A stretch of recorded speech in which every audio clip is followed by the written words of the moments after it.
Saudara, harga minyak mentah dunia kembali berulah. Pagi ini, minyak mentah jenis Brent untuk kontrak pengiriman Agustus menyundul di atas $120 Amerika Serikat per barrel. Sudah dari awal pekan, harga minyak mentah dunia terus menanjak naik. Tidak hanya Brent, jenis WTI yang jadi acuan Indonesia Crude Price ICP juga naik. Minyak mentah dunia naik karena Arab Saudi menaikkan harga jual resmi pada bulan Juli dengan tambahan premi $6,5 Amerika.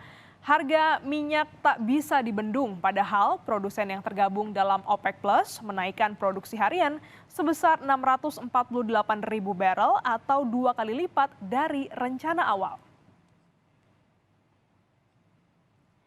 Sebagai dampak gejolak harga minyak dunia yang kian sulit dikendalikan, pemerintah akan membatasi pembelian BBM subsidi jenis Pertalite.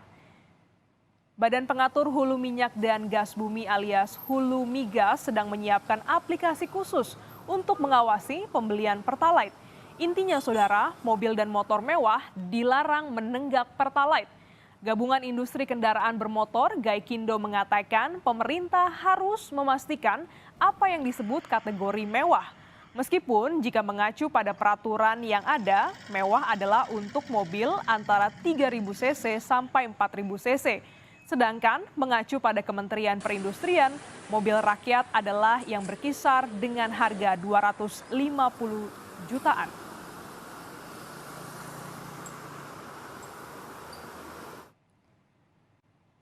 Dan perlu diketahui saudara, kuota yang diberikan untuk Pertalite tahun ini adalah 23,05 juta kiloliter.